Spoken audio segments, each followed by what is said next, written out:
For years, talk of a US strike on Venezuela was dismissed as background noise. But in 2025, the calculus looks different. Large Chinese investments and long-term contracts, including recent reports of private firms planning over $1 billion in new projects and a 2024 bilateral energy framework, have bound Venezuela's oil sector to Beijing. Add to that Russian upgrades to Caracas's air defenses, and the crisis now extends far beyond Latin America. The U.S. has responded with a visible surge: 3 Aegis destroyers, an amphibious squadron led by the USS Iwo Jima, the cruiser USS Lake Erie, the fast attack submarine USS Newport News, and about 4,500 personnel, including more than 2,000 Marines. That looks designed for coercion rather than invasion, but it signals intent. The question is why Venezuela, once seen as a fading issue, has returned to the forefront of U.S. strategy. How did Venezuela become a flashpoint again? What brought Venezuelan affairs back to the forefront of U.S. decision-making is not mysterious. It is the combination of immense energy reserves, a government that endures despite pressure, and the presence of outside actors who view the country as strategically useful. These elements, once treated separately, now interact in ways that make Caracas a recurring flashpoint. The foundation of Venezuela's importance remains its oil. With roughly 300 billion barrels of proven reserves, most of it extra-heavy crude in the Orinoco Belt requiring diluents and specialized upgrading, this is the largest known accumulation of petroleum on the planet. In a world already strained by disruptions in the Middle East and Eastern Europe, these barrels are not just abundant but strategically timed. For Washington, control over who accesses and profits from these reserves has long been a central lever. Sanctions, exemptions, and licensing regimes have all been tools to manage that leverage, and competing powers have noticed the opportunity. Chinese companies have secured preferential long-term contracts, while Beijing signed a bilateral energy and trade framework in 2024. Such moves sharpen U.S. concerns that Venezuela has become a supply anchor for rival economies.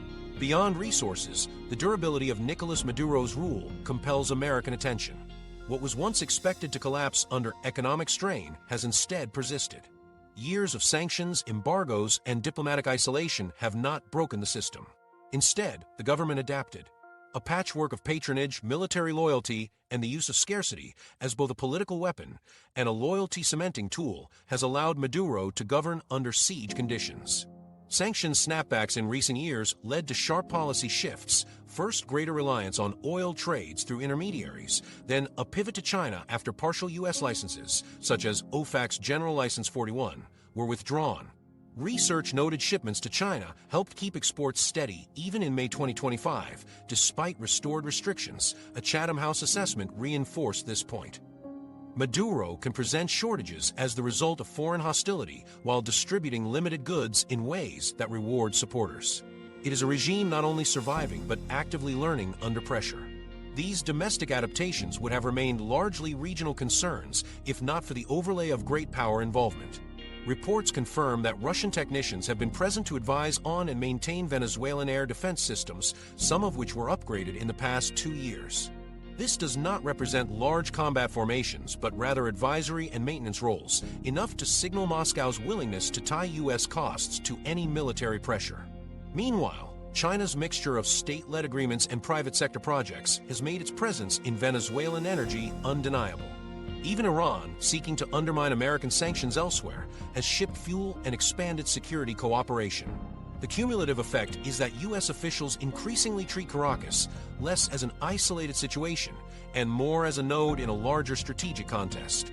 Connections between Venezuelan contracts, Russian technicians, and Chinese shipping routes are now analyzed alongside events in Ukraine or the South China Sea. For Washington, this has escalated a cycle of action and counteraction. Deployment of warships, sanctions, and diplomatic censure are now matched by Venezuelan efforts to mobilize militias, amplify propaganda, and diversify partnerships abroad. Civilian militias train with the message of resisting imperialism. State media declares every new restriction to be an attack on Venezuelan sovereignty. And instead of relying on a single patron, the government courts multiple backers to increase maneuvering room. This is not a standoff contained to South America. It is a theater pulled into the gravitational field of great power competition. 2 years ago, the trajectory looked different. A controlled easing of sanctions was debated in Washington, focused on humanitarian access and electoral concessions. Some petroleum firms lobbied for limited entry into Venezuelan fields. In 2025, that cautious approach has been replaced by a return to coercion and military signaling. The frame has shifted decisively. Washington now emphasizes preventing rivals from gaining what may become a semi-permanent foothold in the Western Hemisphere. The rhetoric of democratic restoration is less prominent than the strategic logic of boundary setting against Russia and China. This raises the cost of U.S. decision-making. Measures aimed at pressuring the Venezuelan regime are, in practice, entangled with broader rivalries. Interfering with Chinese oil contracts or testing Russian-supplied systems in Venezuelan territory risks retaliation elsewhere. Beijing can respond in East Asia. Moscow can escalate in Europe. Every action reverberates across regions already marked by tension. For ordinary Venezuelans, the weight of these maneuvers compounds their daily reality of shortages, limited freedoms, and a collapsed economy. Their lives are now mediated through global competitions playing out on Venezuelan soil. The difference between earlier crises and today lies in that global entanglement. Unlike Cold War Nicaragua or sanction-era Cuba, this confrontation unfolds in a multipolar world where economic flows and armed deployments interlock quickly. Each signal is amplified by the global system in which Venezuela is woven. For Maduro, survival no longer means simply repressing internal dissent. It means positioning his government securely within the networks of major powers. For Washington, policy toward Caracas is no longer confined to discipline against one opponent, but instead serves as a frontline test of deterrence against multiple adversaries. Seen from this angle, Venezuela in 2025 is not a narrowly defined crisis. It is a venue where the axes of energy security, authoritarian endurance, and great power rivalry intersect. That overlap ensures the confrontation is unlikely to fade, regardless of humanitarian costs or regional appeals for restraint. What unfolds in Venezuela will ripple outward, shaping alliances and strategies far beyond South America. And with tensions now visible in the Caribbean itself, attention is already shifting to what the United States has placed just offshore, a presence that can signal deterrence, provide coercive leverage, or serve as the opening move in a much larger campaign. The U.S. naval buildup show a force or war plan. How serious is the naval presence Washington has pushed into the Caribbean? That question has framed much of the debate in 2025, and the answer is far from straightforward. On first glance, the buildup looks larger than regular patrols, but smaller than the overwhelming numbers used in invasions of the past. That deliberate balance has invited speculation. Is this about signaling U.S. resolve, deterring foreign influence, or preparing for something more pointed against Nicolas Maduro? What is certain is that the U.S. Navy has placed a concentrated set of assets off Venezuela at a level not seen in years, and understanding what those assets can do is central to interpreting American intent. The verified mix includes several Arleigh Burke-class destroyers, a three-ship amphibious ready group carrying around 4,500 personnel, of which roughly 2,000 are Marines, the guided missile cruiser USS Lake Erie, and the Los Angeles-class fast-attack submarine USS Newport News. There are also supporting aircraft and surveillance planes operating from the region's airfields and ships at sea. Collectively, this arrangement is far from symbolic. It provides both sea-launched precision strike options and the ability to stage amphibious operations across Venezuela's coastline. At the same time, every analyst familiar with large-scale war planning highlights that this falls well short of the tens of thousands of troops, armor units, and logistics networks usually committed to regime change campaigns. In other words, the deployment is coercive by design, not a hidden prelude to an invasion and occupation. Looking at what each component delivers helps explain why this posture draws attention. The Arleigh Burke destroyers are considered versatile platforms equipped with advanced radar, layered air defenses, and long-range strike capacity. Their placement in regional waters means that Washington can flexibly escalate, launching conventional strikes if ordered, while avoiding the political and physical footprint of a ground invasion. Paired with the USS Lake Erie, they create a formidable air defense and missile strike team able to suppress radar, communication hubs, or coastal batteries in the event of conflict. The amphibious ready group adds a different element. The three amphibious ships carry helicopters, tilt-rotor aircraft, landing craft, and marine units trained for rapid maneuvers. While too small to seize and hold a country of Venezuela's size, such a force could rapidly conduct raids on coastal facilities, secure temporary footholds to evacuate personnel, or strike at sensitive targets before withdrawing. Importantly, the Marine presence serves a political function as well, visible proof that the U.S. can put troops ashore quickly if Maduro crosses an American red line. That message carries heavy symbolic weight even if the numbers involved cannot attempt sustained occupation. Then there is the USS Newport News, the nuclear-powered submarine operating quietly below the surface. Its most valuable role is stealth. While officials never confirm details, fast attack submarines can track potential adversaries at sea, collect intelligence, and carry land attack cruise missiles. For any adversary planning coastal defenses, the knowledge that one lies offshore complicates calculations. It is one more layer in the U.S. effort to keep options open while raising the pressure on Caracas. In practice, Tomahawk-class cruise missiles give the Navy long-range precision reach. Fired from destroyers or submarines, they can hit targets far inland with minimal warning, reducing risk to pilots and aircraft. Paired with carrier-based surveillance flights in the broader theater, this allows the U.S. to credibly threaten Venezuela's command centers, air defense networks, and oil facilities without ever stationing major ground forces nearby. But numbers matter, and limitations are clear. A few thousand Marines supported by destroyers and a cruiser cannot control Venezuelan cities sprawling across rugged terrain. They cannot dismantle the several hundred thousand irregular fighters pledged to defend Maduro, nor can they occupy oil fields spread across remote areas. For that, past conflicts demonstrate a coalition needs tens of thousands of ground troops, secure staging bases, round-the-clock supply chains, and months of buildup, elements simply absent from today's Caribbean deployment. That reality reinforces that the U.S. posture is aimed at pressure and signaling, not conquest. Analysts point out that this apparent restraint is not weakness, but strategy. By positioning versatile strike assets rather than massive invasion forces, Washington retains maximum flexibility. If diplomacy progresses, the ships can be quietly withdrawn after showcasing U.S. resolve. If Maduro or his allies miscalculate, the destroyers and Marines provide rapid, limited strike capacity. That ambiguity, uncertain whether forces are present for leverage or action, is exactly the effect U.S. planners seek. Inside Venezuela, the effect is immediate. State media frames the buildup as proof of American aggression, feeding Maduro's narrative that foreign enemies seek to recolonize the region. Opposition groups, however, read the same naval presence as cautious reassurance that their plight is not ignored abroad. This dual political impact illustrates why deployments matter even without a shot fired. American ships off Venezuela bring both deterrence abroad and propaganda uses at home. Regional observers also highlight the broader signaling balance. The assets are not simply about Venezuela, they are visible to Moscow and Beijing. Each destroyer and amphibious ship broadcasts the message that Washington intends to police what it still sees as its strategic backyard. This reassures allies in the hemisphere, but also raises the possibility of countermeasures from Russia or China elsewhere. Managing that dynamic, showing capability without committing to escalation, is the careful line American planners are pursuing. To some, there is also a softer explanation. Amphibious forces carry medical support and humanitarian relief capability, resources regularly used in natural disasters.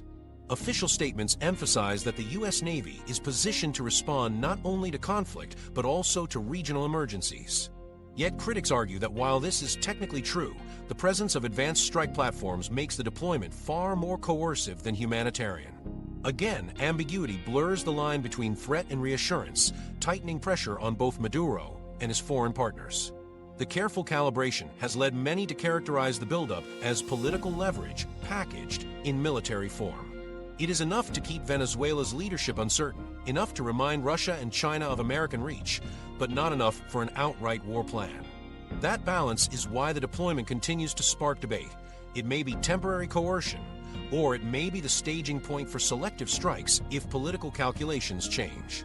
Later we'll explain why those destroyers are a better bargaining chip than an invasion force. The next question, though, turns inward. A naval buildup can threaten or coerce, but whether it works depends on the target's ability to resist. That raises the obvious issue. If Washington did decide to use force, how capable is Venezuela of fighting back at all? Inside Venezuela's military playbook. Inside Venezuela's military playbook, the focus has never been on matching U.S. strength in a conventional fight. Instead, the goal is to prepare a combination of forces, formal, irregular, and foreign-supported, that can raise intervention costs to levels Washington may hesitate to bear. This is not an army built for parity. It is an apparatus designed for resilience, disruption, and survival under pressure. On paper, the Venezuelan Armed Forces, or FANB, still provide the structured backbone. They include the Army, Navy, Air Force, National Guard, and a militia system closely tied to the ruling party. Estimates of strength vary widely. Government figures claim 95,000 to 150,000 active personnel in the regular force, though operational readiness is uneven. Beyond that, officials promote eye-catching militia numbers, even claiming 4.5 million participants. Independent assessments view these figures as exaggerated but still concede that large numbers, possibly in the hundreds of thousands, have gone through basic training or at least received weapons. That gap between inflated rhetoric and hard capacity is central. The Venezuelan military talks in millions, while practical estimates focus on tens of thousands. The key weight lies in the militia system. Over the past decade, the Maduro government has expanded it as a reserve network, framing participation as patriotic duty. Recruits include civil servants, retirees, and workers from state-run factories, often brought in with minimal preparation. Their actual battlefield effectiveness is questionable, but sheer scale alone matters. Urban militias complicate any foreign plan to seize and stabilize Caracas or Maracaibo, while rural groups use terrain to hide and harass. Even if most carry outdated rifles, the perception of mass resistance is the point. Washington must calculate not only how to defeat the state military, but how to neutralize a dispersed network that pledges loyalty to the regime. Parallel to the militias are the colectivos, neighborhood-based paramilitary groups. These organizations blur into street politics, acting as both enforcers of party control and localized defense units. They manage food distribution, suppress dissent, and protect territory in exchange for government tolerance and resources. Their loyalty is maintained through access to benefits and ideological commitment. Militarily, collectivos are small compared to regular units, but have an outsized impact because of their urban entrenchment. In dense neighborhoods where terrain favors defenders, collectivos can carry out ambushes and harassment tactics that stretch interventions into protracted urban warfare. Venezuela's recent mobilization underscores its readiness to activate these networks. In August 2025, the government announced the deployment of 15,000 troops to its Colombia border, officially as a response to alleged incursions. The move highlights how Caracas tries to display active force on multiple fronts, even when the readiness of these units is undermined by resource shortages. Such visible mobilizations remind both domestic and international audiences that the state apparatus still commands deployable soldiers, while militias and collectivos provide local staying power. The role of foreign equipment and expertise further strengthens this playbook. Russian support has delivered air defense systems, upgraded surface-to-air missiles integrated across several sites that create layers of coverage over major cities. Even if maintenance problems limit full effectiveness, U.S. planners must anticipate losses during suppression campaigns. Beyond arms, Moscow provides advisory personnel, linking Venezuela's defenses symbolically to a wider alliance. China contributes additively, drones for surveillance, monitoring kits, and technology with dual military and civilian applications. These systems allow Venezuela to observe U.S. naval movement, track airborne patrols, and monitor potential landing zones. The payoff is not technological parity, but a defensive posture that forces American commanders to prolong campaigns and accept higher risk. Despite these inputs, structural weaknesses persist. Analysts highlight consistent shortages of spare parts, fuel, and munitions. Aircraft lack maintenance. Many pilots do not log enough flight hours to remain proficient. Navy ships operate with limits, struggling to stay at sea for extended patrols. A Chatham House review underscored that underinvestment and supply chain collapse make Venezuela's conventional defense uneven at best. Corruption drains resources at every level, with fuel and rations diverted by officers for private gain. This hollows out readiness and hurts morale, leaving some units capable on paper, but incapable in practice. This is why conventional defense is not the true heart of Venezuela's approach. Its doctrine favors an asymmetric defense, delaying, disrupting, and exhausting the invader. Militia numbers, whether inflated or partial, matter mainly as a deterrent to occupation. Collective groups, familiar with tight urban terrain, further turn every apartment block or intersection into a potential battle zone. Foreign-supplied systems add risk to the skies, preventing any easy sweep. The desired effect is cumulative, slowing U.S. operations, escalating costs, and drawing out conflict long enough for political pressure abroad to outweigh military objectives. Geography adds another obstacle. The sprawl of Caracas, with narrow alleys and vertical apartment blocks, gives small groups the ability to tie down more heavily equipped forces. Mountain ranges and jungles complicate movement, conceal irregular units, and place logistical burdens on any invader. Urban militias, even in small numbers, could pin down Marines for days in limited areas, producing both delays and civilian casualties. Strategic planners judge that Venezuela relies on this dynamic. Quick victories are unlikely, and prolonged visibility of fighting could erode U.S. domestic resolve. The limitations of this playbook should not be glossed over. The militia's lack of pay and training mean many would collapse if resources are depleted. Colectivos, notorious for violence against civilians, risk alienating the very population the regime relies upon to project legitimacy. An over-reliance on foreign systems, often poorly integrated, presents vulnerabilities if Russia or China withhold spare parts. The professional military, the FANB, remains only partially functional. But even with these weaknesses, Caracas relies on the logic of making intervention politically toxic, not militarily impossible. In practice, the doctrine is clear. Resist with what exists, absorb strikes, and raise costs rather than seek battlefield victory. Urban militias sustain harassment. Colectivos provide intimidation and disruption. Surface-to-air batteries and Chinese drones add layers of defense that must be suppressed before operations can advance. Each of these forces on their own present limited challenge, but in combination, they create friction. And friction is the desired outcome, enough to shift a foreign campaign from swift coercion into drawn-out attrition. This approach can be described as survival through asymmetric obstruction. Military preparedness gaps are masked by militia numbers, political weakness is covered by ideological mobilization, material shortages are compensated by Russia and China's strategic inputs.